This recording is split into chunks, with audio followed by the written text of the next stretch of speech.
এই কে আপনি? আপনি আমাদের ছবি তুলছেন কেন? আজব তো। কে আমি সেটা আপনার না জানলেও হবে। এই যে ছেলেটা আপনার পাশে বসে আছে না, আপনার বর্তমান বয়ফ্রেন্ড, যে সে কয়দিন আগে আমার এক্স বয়ফ্রেন্ড ছিল, তাই না মিস্টার এক্স বাবু? এই কিসের এক্স? কে বর্তমান বয়ফ্রেন্ড? কি সব উল্টাপাল্টা বলতেছো? নিশি আমার জাস্ট ফ্রেন্ড, আর কিছুই না। ও আচ্ছা, জাস্ট ফ্রেন্ড, তাই না? How sweet, how romantic. তা আমার সাথে যখন রিলেশন ছিল, এই জাস্ট ফ্রেন্ডটা কোথায় ছিল তখন? হুট করে আমার সাথে ব্রেকআপ হওয়ার পর কালবৈশাখী ঝড়ের মতো উদয় হলো, তাই না? এই মেয়ে, ঝড় বলছো কাকে? তুমি জানো আমি কে? কে আপনি? আমি তো জানি না। ছবি ডিলিট করো, ফোন দাও দাও। ছবি তো আর ডিলিট হচ্ছে না। I am so sorry. Okay fine, তোমাকে কোন ওষুধ দেওয়া লাগবে আমার খুব ভালো মতো জানা আছে। রিমাইন্ডার, আমার সাথে পাঙ্গা নিতে আইসো না। ঠিক আছে, দেখা যাবে। সতীন, you guys carry on, sorry to interrupt. আর আমার এক্স বয়ফ্রেন্ডটার একটু ভালোভাবে খাতির যত্ন করো, ঠিক আছে? আল্লাহ হাফেজ। আন্টি বলি কি, তাহমিদ সাহেবের তো বয়স হয়েছে, এবার ওনাকে না হয় একটা বিয়ে দিয়ে দেন। কি যে বলো না মা, পড়াশোনা শেষ করুক তারপরে বিয়ে কি বলো, তাই না? হ্যাঁ ঠিকই তো। দিনকাল তো একদম ভালো না। দেখা গেল হুট করে একটা প্রেম করে বসলো, তারপর দেখা গেল গার্লফ্রেন্ড নিয়ে বসে বসে ফুচকা খাচ্ছে, আর কেউ একজন সেটা ভিডিও করে ইন্টারনেটে ভাইরাল করে দিল, তখন কি হবে? ও তো প্রেম টেম এগুলো বোঝে না, তাই না? হ্যাঁ, ও কিন্তু অনেক ভদ্র ছেলে। হ্যাঁ, আরে আমাদের তাহমিদের কোনো বন্ধুই নেই, আর দুই একটা যে ছেলে বন্ধু আছে, মেয়ে বন্ধু তো নেই। দেখা গেল কেউ একজন আমার মতো আপনাকে একটা এভাবে ছবি দেখিয়ে বললেও বলতে পারে এরকম কোনো কথা। কি চেনা চেনা লাগছিল আমার। থাকুক না, তোমার দেখার কি প্রয়োজন? থাকুক না। তোমার সমস্যাটা কোথায়? তুমি আর তুলে তোমার বাবা মার কাছে আমার ইজ্জত সম্মান সবকিছু পাঞ্চার করে দিতা। এই চিল্লাচ্ছ কার সাথে? গলাটা না নামিয়ে কথা বলো। ছবিটা এখনো ডিলিট করিনি। তুমি এইভাবে ছবিটা নিয়ে আমার ব্ল্যাকমেল করতেছো কেন বলো?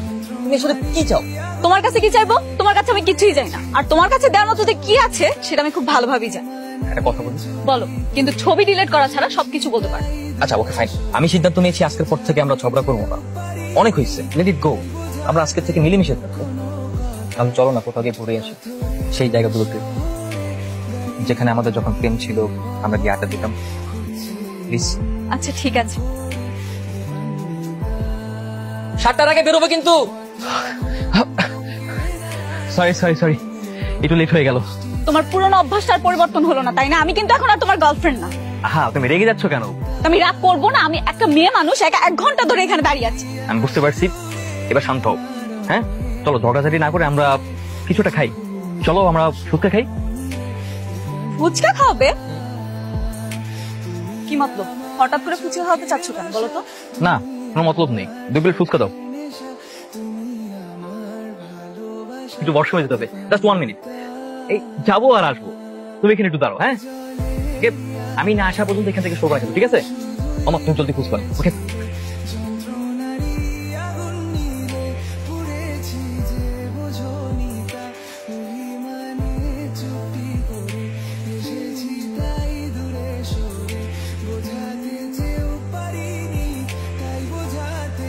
কি হয়েছে তোমার? কিছু হয়নি। কিছু হয়নি মানে? কিছু একটা তো অবশ্যই হয়েছে। যদি কিছু হয় তুমি কি কিছু করতে পারবে? কিচ্ছু করতে পারবে না। তুমি বলে তো দেখো, দেখো তোমার জন্য কিছু করতে পারি কিনা। হ্যাঁ পারবে তো। তুমি একটা মেয়েকে রাতের অন্ধকারে একা ফেলে আসতে পারবে? সেই মেয়েটা রাতের অন্ধকারে কিভাবে বাসায় আসবে? তাকে কোনো ছেলেরা উত্ত্যক্ত করবে কিনা, তার কোনো ক্ষতি হবে কিনা, সেটা খবর দিতে আর পারবে না। কি হয়েছিল সেদিন? সেদিন তুমি চলে যাওয়ার পরে কিছু ছেলেরা এসে। কিছু ছেলে এসে কি বলো? কেন তুমি বুঝো না? তোমাকে কি আমার ভেঙে বলতে হবে? লাবণ্য, এত কিছু হয়ে গেছে, তুমি আমাকে আগে বলো নাই কেন? বলে কি বা হবে? ভাগ্যিস ভালো পুলিশ এসে ওদেরকে গ্রেফতার করেছিল। Thank god. তুমি আমাকে বিয়ে করতে কেন চাচ্ছ? মন চাইছে তাই বিয়ে করতে চাই। এখন তোমার যদি আপত্তি থাকে তুমি আমাকে না করে দিতে পারো, আমার কোনো সমস্যা নেই। তুমি তো আমাকে ভালোই বাসো, তাহলে বিয়ে করে কি করবে? কে বলেছে ভালোবাসি না? তুমি যদি আমাকে ভালোবাসো তাহলে ব্রেকআপ কেন করেছি? দেখো, পাস্ট ইজ পাস্ট। পাস্টের কথা নিয়ে আমি একদমই কথা বলতে চাচ্ছি না। সবকিছু আমার প্ল্যান ছিল। আমি খুব করে চাচ্ছিলাম তোমার সাথে যেন কথা বলতে পারি। অন্তত পক্ষে এই ঝগড়া ছুতে হলে যেন তুমি আমার সাথে কথা বলো, যেন এই ঝগড়ায় সবসময় তোমার সাথে কথা বলতে পারি, তোমার সাথে থাকতে পারি। নইলে হয়তো যখনই তুমি আমাকে দেখতে ইগনোর করতে আর আমি তোমাকে ইগনোর করতাম। তাই আমি যেন সবসময় তোমার সাথে কথা বলতে পারি, সবসময় যেন তোমাকে নিয়ে ভাবতে পারি, তোমার পাশে থাকতে পারি। তাই সবসময় চেষ্টা করতাম তোমার সাথে যেন ঝগড়া করতে পারি। লাবণ্য, শেষবারের মতো আমাকে কি একটা সুযোগ দেওয়া যায় না? Will you marry me? কি ব্যাপার, কোথায় যাচ্ছ? ইয়েস নো কিছুই বলছো না যে?